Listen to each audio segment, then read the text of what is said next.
In an administrative shake-up, the Newcastle Knights have announced a new chief executive. NJC Secretary Brian Judd will take the position. Present boss Graham Hards will become Assistant General Manager. For all the news, join us tonight at 6.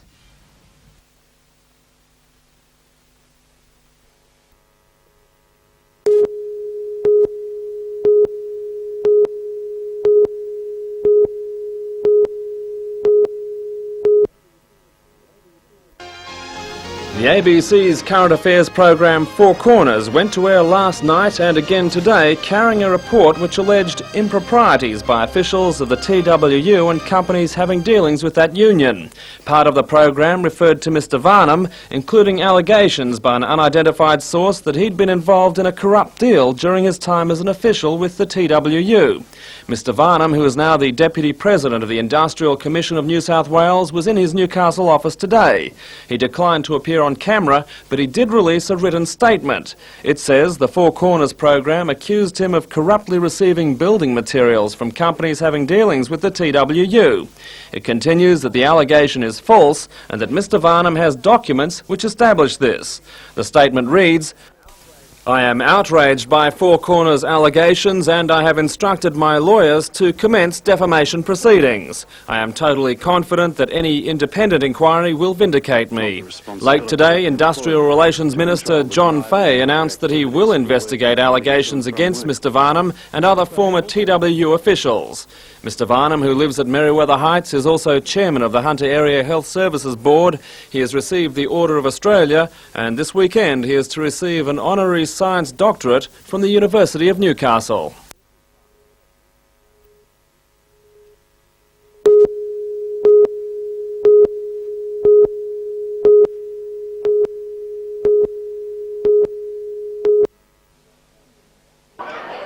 The Australian Institute of Health Surveyors has drafted a proposal regarding smoking in eateries. Tonight it will be recommended Council supports that proposal. The plan calls for state legislation to give restaurant proprietors the power to prohibit smoking on their premises and require them to advise the public if smoking is allowed or not. It's proposed where smoking is permitted in a section of a non-smoking premises, consideration should be given to air quality and treatment. Lord Mayor Alderman John McNaughton believes the recommendation doesn't go far enough. He still wants smoking outlawed in restaurants. We set about getting a total ban on places where people smoke, and that's what I think we should pursue. Meanwhile, it will also be recommended Council adopt a separate proposal regarding research into respiratory disease.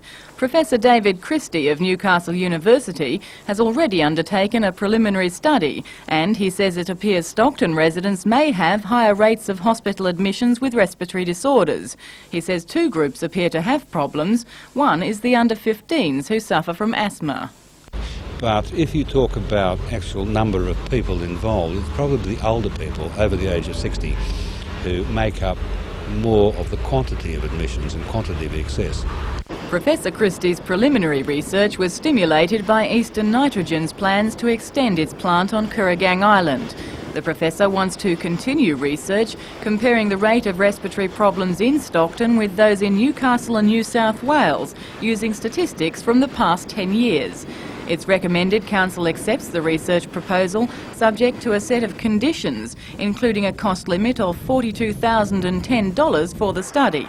It's also a condition that Eastern Nitrogen pays for the study.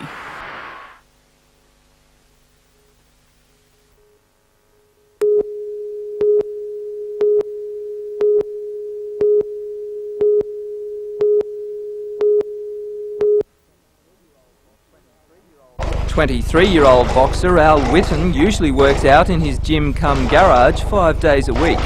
But for a crack at the state title, he's there every day. His 18 professional fights with only 4 losses have been a family effort, under the guidance of his father and trainer Len. As a boy, Al was not allowed to play football. It was too dangerous, but the Whittens have every confidence he can take care of himself in the ring. Al says there is a touch of the grudge match in this bout, as Peavy is an old sparring partner. He's one of the top fighters in Newcastle and I'm just coming up, so there's going to be a lot of rivalry. Well, the promoters are calling it the War of Newcastle. Do you think it'll be that tough? I do, yeah. I think it's going to be a great fight. And this is what he'll have to take in the ring. State featherweight champion Craig Peavy, the technician, has scored 9 knockouts in his 24 fights. With trainer Armstrong, the 23-year-old boxer has been preparing for 6 weeks for the bout. Peavy is not coy about his tactics. He says his opponent will be on the canvas well before the scheduled 10th round. With his title on the line, there will be no hometown beg your pardons. Me and Al were mates up until he wanted to fight me. And that friendship's over now? Until Friday night, yeah.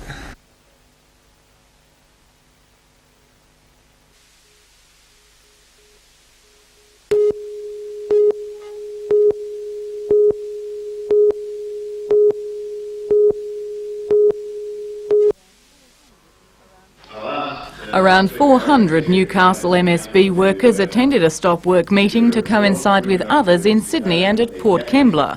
The employees walked off the job at 9:30 and will stay out until normal shifts resume tomorrow. MSB staff voted in favour of a resolution which deplored the state government's perceived action in pushing through legislative changes to the MSB. While agreeing the MSB's operations and administration should be improved, the workers reject the need for legislation to do so. It's believed legislative changes would remove the position for a worker-elected board member of the MSB, and it's feared there are moves to break up the MSB by creating corporations throughout it. Trades Hall Council Secretary Peter Barrack fears ports may be pitted against each other in competition. He says this could cost jobs and erode work conditions. When ports are thrown into a position of competing against each other, obviously the smaller ports that are unable to stand on their own but very important to the state's economy are going to be struggling, and obviously there'll be a loss of jobs in those areas. Following their meeting, MSB workers marched en masse to Member for Newcastle George Keegan's office. Although Mr Keegan was in Parliament in Sydney, where the legislation affecting the MSB was introduced today, a letter was faxed to him. The letter asked Mr Keegan not to align himself with interests which want to take over port operations for profit, and asked him to help employees and unions to be heard. But after the letter was delivered, Mr Keegan said part of his election platform was to obtain an autonomous Newcastle port, and Newcastle wouldn't suffer from having to compete. Depending on the government's response, there could be more stoppages and the port might again rest idle. I think that's a distinct possibility. I think if the government are prepared to consult with the Three Ports Coordinating Committee, then that's a distinct possibility.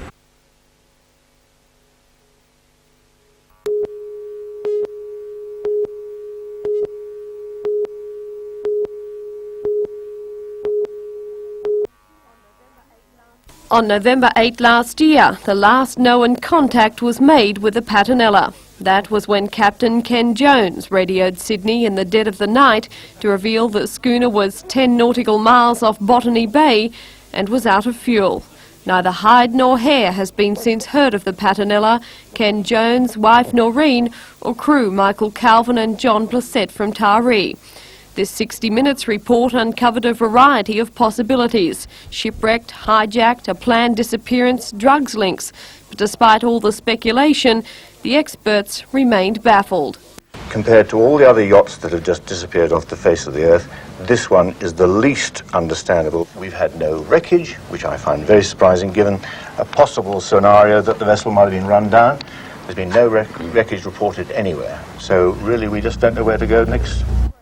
But at last, a breakthrough. The lifebuoy from the Patinella was fished out of waters off the Central Coast on Tuesday by a professional fisherman from Terrigal. The buoy is now in the hands of federal police. Marine biologists have begun extensive testing in a bid to establish how long it's been in the water and, if possible, just where it has been. Tracy Reid, NBN News.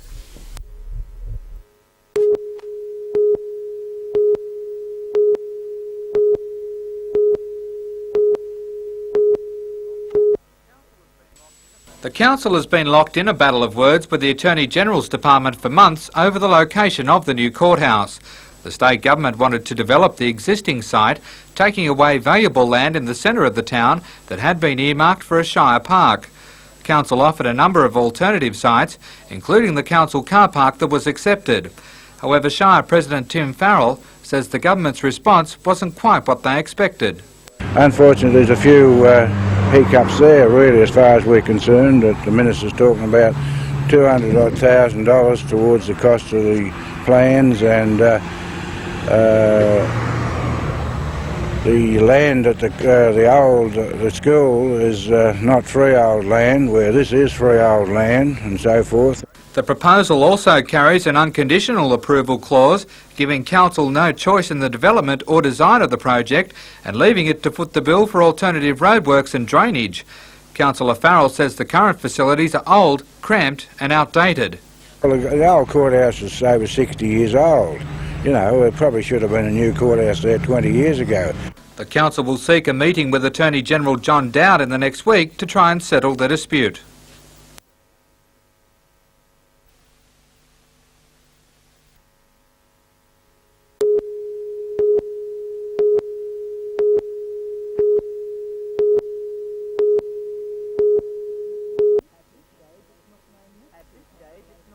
At this stage, it's not known which two possible overseas investors are looking at the Caves Beach resort. However, resort developer Gordon Pacific will decide which company will hold equity within 3 months. It's understood 10 potential investors, all from overseas, have shown interest in the project. The two investors highest on Gordon Pacific's list have interests in the UK, America, France and throughout Europe. But where they're from and who they are remains unclear, and there is obviously concern. However, we were told today Japanese visitors have inspected the Caves Beach site, accompanied by the chief of Gordon Pacific, Noel Gordon. Mr Gordon says those who have inspected the site are based in England, America, China and Japan. He says anyone who opposes Japanese investment should sell their cars from that country straight away, and says he would be happy to have Japanese investment in the project. The most important factor, he says, is that whichever company buys in must be compatible with Gordon Pacific. Whatever its nationality, he hopes it will add to or improve Gordon Pacific's plan for the resort. Mr Gordon refuses to say where the two interested parties are based, but says a small minority have always been against the project. He says those with common sense and practicality will understand and accept the final decision.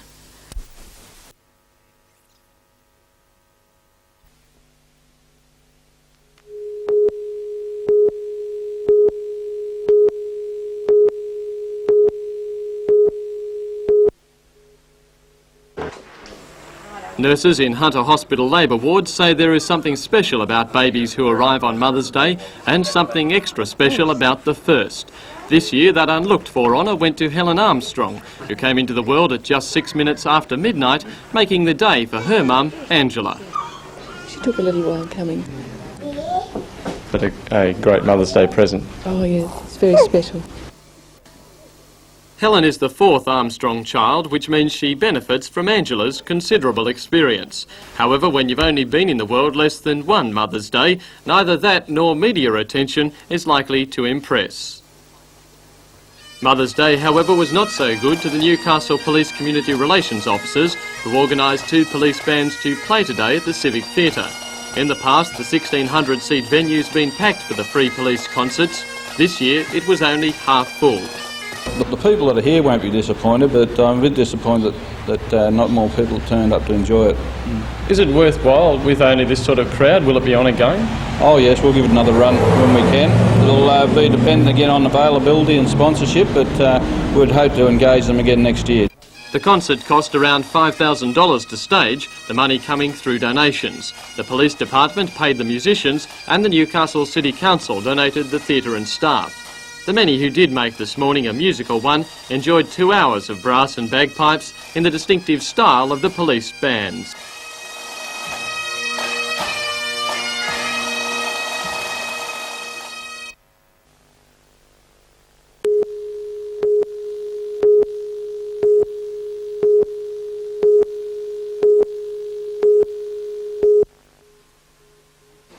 The grant will be used to fund a live-at-home service where the government will pay for alterations to homes to widen doorways, install ramps and handrails. Mr Morris says the scheme will be far-reaching. Will help people to stay in their own homes longer, We'll help them with minor modifications to the home, help them with service of the shopping, range of other activities around the home, help them to have meals brought to them, for instance, when it's not the day for Meals on Wheels. But it's all about helping people to live in their own familiar surroundings rather than leaving there and going off to a nursing home. The same service has been in operation in Newcastle for the past 12 months and has proved to be a great success. For many years, the elderly and young disabled have either been prisoners in their own homes, unable to manoeuvre properly, or have been forced into nursing homes and hostels.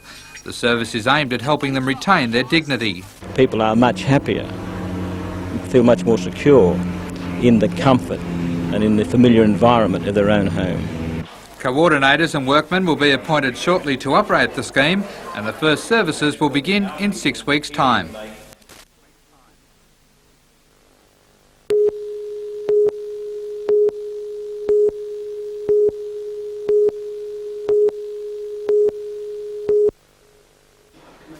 Broadcasting Tribunal Chairman Deirdre O'Connor oversaw the opening of the inquiry into NBN Limited's complex ownership at a public hearing this morning. The station ownership underwent several changes when present owners, Fulcrum Media Limited, bought out Parry Corp in early 1988. Ms O'Connor heard submissions from NBN Managing Director Joe Sweeney, as well as Chairman of Fulcrum Media, Fred Kempson. One of the issues quickly resolved at the hearing was the question of foreign ownership in the company. Ms O'Connor said that as no foreign shareholder held more than a 15% interest in the station's owners, there was no breach of the Broadcasting Act. Despite advance media notice of the hearing, the ABT received no public submissions at today's hearing. During the talks, Mr Kempson revealed that Fulcrum Media was considering publicly floating the company if the present stock market situation improved. The station used to be publicly listed some years ago, and there were many investors from the Hunter Valley involved with the station. They're a natural for us to go back to again and say, would you like to be involved in this?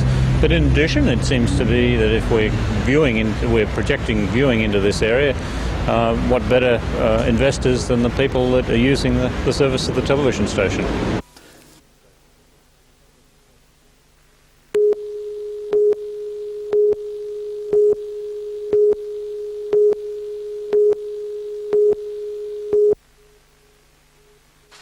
The cannons were discovered in 3 large cylinders that were delivered to Balcombs last week to be cut down and scrapped.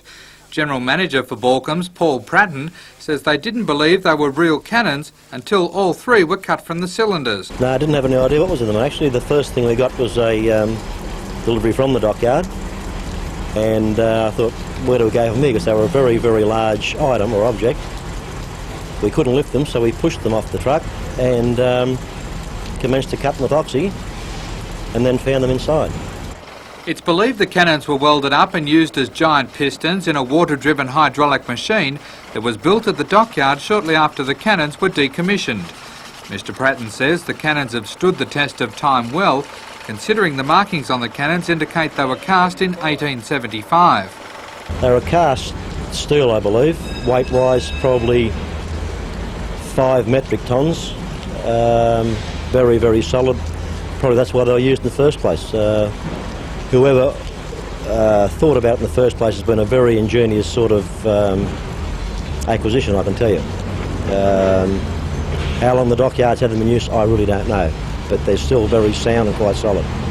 The State Dockyard today, hearing of the discovery, contacted Balcombs and negotiated to have the cannons returned, where they will be restored and used as displays.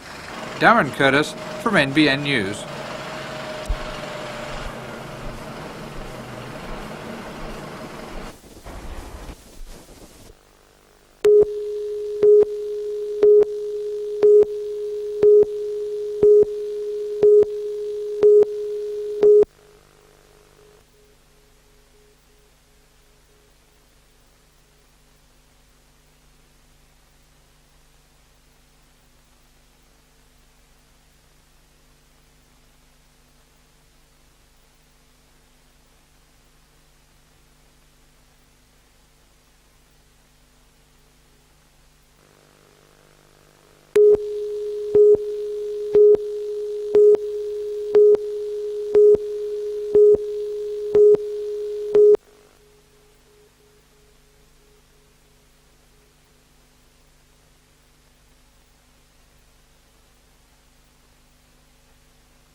In tonight's news, Mikhail Gorbachev declares an end to Chinese and Russian hostilities. Redhead residents seek legal aid to take their fight against the local dump to the Land and Environment Court, and a mediocre result from the release of the April trade figures. All that and more tonight at 6.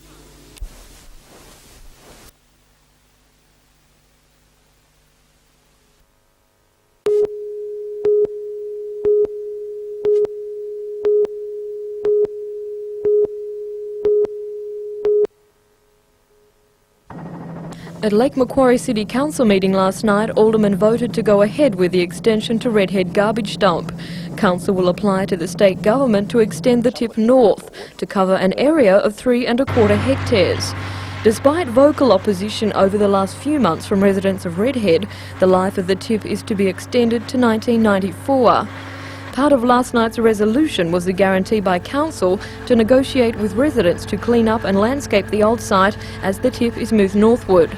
Barry Wiggins, president of the group opposing the extension, says the care group will continue to monitor the redevelopment of the dump and, if legal aid is granted, will take the issue to the Land and Environment Court. In the future, Lake Macquarie City Council is to negotiate with neighbouring councils on the possibility of a joint garbage dump. It will also continue to assess the feasibility of other sites. Jodie McKay for NBN News.